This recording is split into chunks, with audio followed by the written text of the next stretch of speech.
Hello, I'm Griffin Fidelio.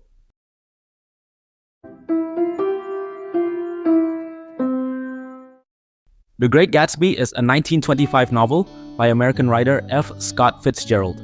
Set in the Jazz Age on Long Island, near New York City, the novel depicts first-person narrator Nick Carraway's interactions with mysterious millionaire Jay Gatsby and Gatsby's obsession to reunite with his former lover, Daisy Buchanan. The novel was inspired by a youthful romance Fitzgerald had with socialite Geneva King and the riotous parties he attended on Long Island's North Shore in 1922. Following a move to the French Riviera, Fitzgerald completed a rough draft of the novel in 1924. He submitted it to editor Maxwell Perkins, who persuaded Fitzgerald to revise the work over the following winter. After making revisions, Fitzgerald was satisfied with the text, but remained ambivalent about the book's title and considered several alternatives. Painter Francis Cogat's cover art greatly impressed Fitzgerald, and he incorporated its imagery into the novel. I will provide you with a synopsis of this book. If you love this channel, please subscribe now. Chapter 1. Nick Carraway, a World War I veteran and a recent graduate from Yale University, decides to leave the Midwest and move to New York. He started to work in the bond business and took up a rented house in West Egg, a Long Island community. West Egg is populated with people who made their own fortune but had no social connections. Nick's neighbor is Jay Gatsby, who lives in a lavish mansion. Gatsby is a mysteriously wealthy man. Unlike his neighbors, Nick has a lot of connections in the East Egg. His cousin, the beautiful socialite Daisy Buchanan, lives across the bay in East Egg with her husband, Tom. Tom and Nick had attended Yale together. Nick goes to visit Daisy and her husband when he meets Jordan Baker, a professional golfer. While the four of them were having dinner and talking over superficial issues, Tom receives a phone call and leaves to take it. Daisy follows him, and Jordan tells Nick that the call is from Tom's mistress, Myrtle Wilson. Daisy tells Nick that she is unhappy with her marriage, but sticking to it for her daughter. After dinner, the party breaks up. Nick reaches his home and sees Gatsby leaving his mansion and stretching on the lawn. He wants to call out but holds back because Gatsby gave a sudden intimation that he was content to be alone. Nick looks out at the water, but all he can see is a green light burning across the bay at the end of Tom and Daisy's dock. Chapter 2. Tom and Nick are on a train to New York when Nick observes the Valley of Ashes, the stretch of land between West Egg and New York City. This is the place where Tom's mistress Myrtle lives with her husband, George Wilson. The place is an industrial wasteland with a decaying billboard. Tom convinces Nick to get off at the station and visits the garage of George Wilson. Nick describes George Wilson as a lifeless man with good looks. He is a car repair garage owner. Myrtle soon arrives at the garage and uses the excuse of seeing her sister in New York to get away with Tom. The three of them reach Tom's apartment, which he keeps for his affairs. At the apartment, Myrtle calls in her sister Catherine and her friends, the McKees. The group gossips about Jay Gatsby, and Catherine claims that he is related to Kaiser Wilhelm, who was the World War I ruler of Germany. After getting excessively drunk in the evening, Myrtle becomes more and more outspoken about her life. She becomes very obnoxious and starts saying inconsiderate things about Daisy. Tom warns her to stop talking about his wife, but she continues taunting him. In frustration, Tom hits Myrtle, breaking her nose. The party ends with this, and Nick and McKees leave. Chapter 3. Jay Gatsby is well known for his huge parties, throws one over the weekend. The parties usually lasted throughout the night. The party guest marvels at Gatsby's luxurious car, his enormously big swimming pool, elaborate food menu, a well-stocked bar, and a full orchestra. Nick receives a handwritten note inviting him to Gatsby's parties. When he arrives at the party, he finds that most of the people at the party weren't even invited and have never met the host. They usually come to enjoy the drinks and the dance. Nick tries to find the host, but ends up meeting Jordan Baker. They start walking around and hear all kinds of rumors, one being that he killed a man once in cold blood. On the lawn, Nick begins to converse with Mr. Jay Gatsby. Without knowing who the man actually was, Nick tells him rumors he heard about Gatsby. Gatsby apologizes for not being a good host. Nick is amazed at Gatsby's easy style and the interest he shows up while talking to his guests.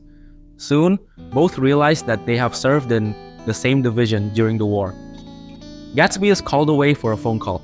He later sends his butler to ask Jordan Baker to talk to her about something between only the two of them.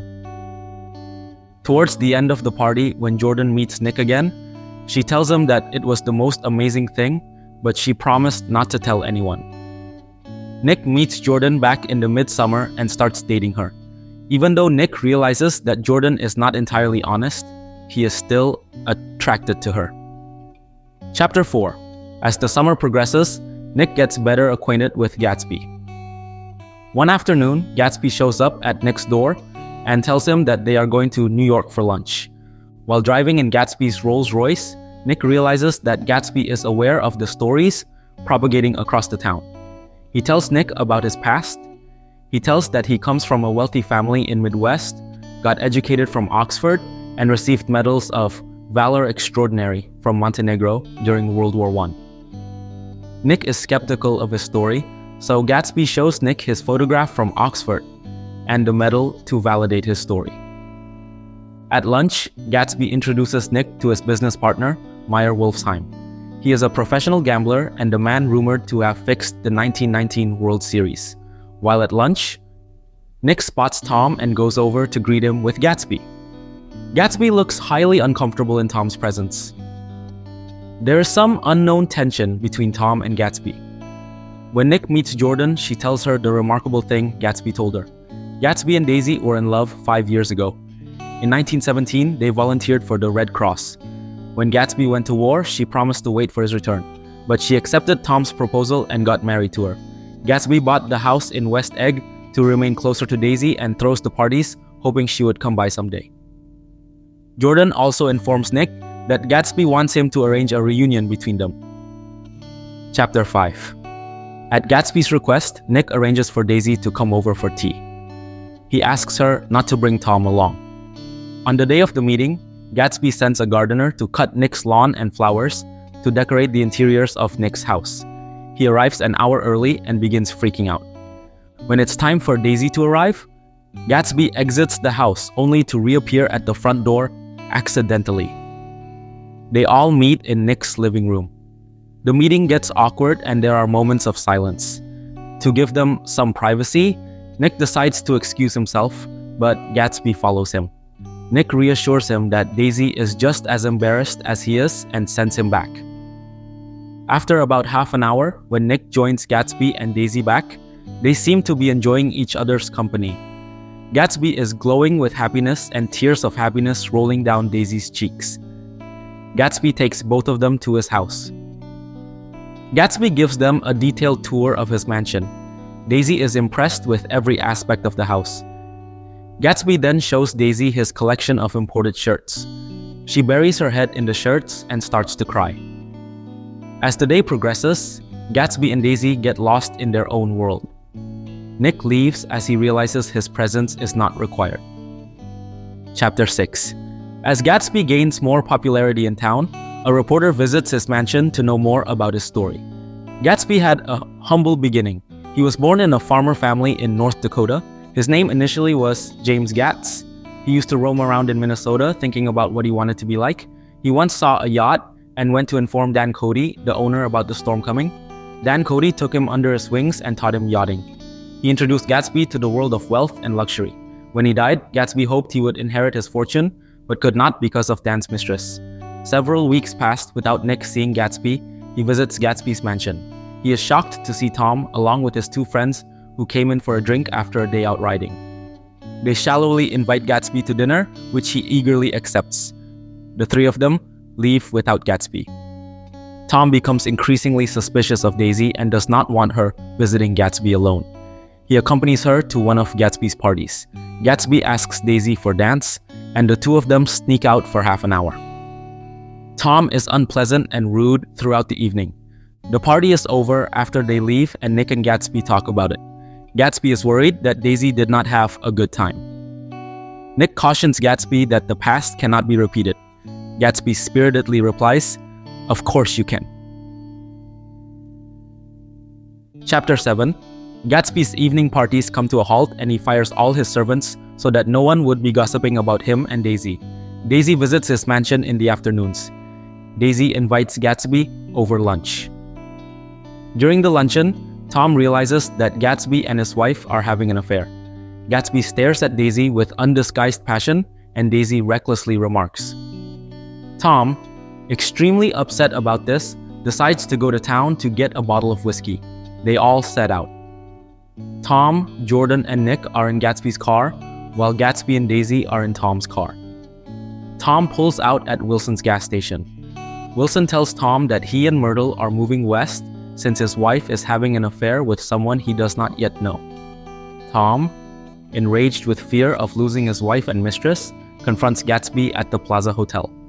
Tom accuses Gatsby of never going to Oxford and making his fortune through bootlegging. Gatsby, unintimidated by Tom, tells Tom that Daisy doesn't love him. Instead, she loves him. Gatsby pushes Daisy to her breaking point, but she stays with Tom. Daisy and Gatsby leave in Gatsby's car. Jordan, Nick, and Tom follow them. On the drive back, Myrtle runs out to the street because she mistakes Gatsby and Daisy for Tom. They had no time to put brakes and she was killed instantly. They did not stop to help. Nick, Tom, and Jordan arrive at the scene after the accident and find Myrtle's body laying on a work table. Tom is broken to see his mistress dead. Tom learns that the car that struck Myrtle sounds like that of Gatsby's by description. He assures Wilson that it was not him, instead, Jay Gatsby, who ran over his wife. When Nick bumps into Gatsby, he pours his rage onto him for driving over an innocent woman and not returning for help. Gatsby tells him that it was Daisy behind the wheels, but he will be taking the blame for her sake. He says he will wait outside Daisy's house in case Tom abuses Daisy. Chapter 8.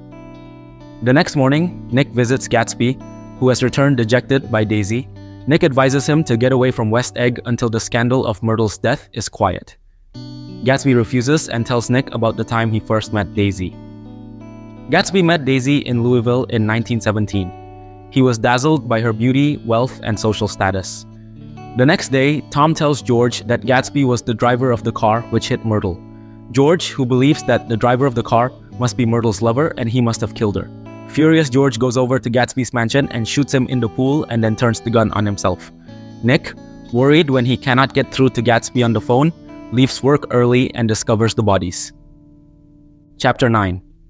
Gatsby's mansion is flooded with police and paparazzi who are speculating stories about his murder, his life, his wealth, and his relationships. Nick arranges as grand a funeral as Gatsby's parties, but finds that Gatsby's enormous circle of acquaintances has vanished. Tom and Daisy had left town. Meyer Wolfsheim and Kilp Springer had refused to attend the funeral. Only 2 people attend the funeral, including Gatsby's father, who was very proud of his son's achievements. Months after, Nick bumps into Tom in New York. In their short meeting, Tom admits that he told Wilson that Gatsby killed Myrtle. Nick is outraged, but Tom insists that Gatsby deserved to die. Nick shakes Tom's hand and leaves. After breaking up with Jordan, Nick prepares to move back to the Midwest. On his last night, he visits Gatsby's house and stares across the bay at the green light in the distance. When you are unable to look at your screen or have full hands, my voice will accompany your activity. Jump to the book's synopsis below. Bye-bye.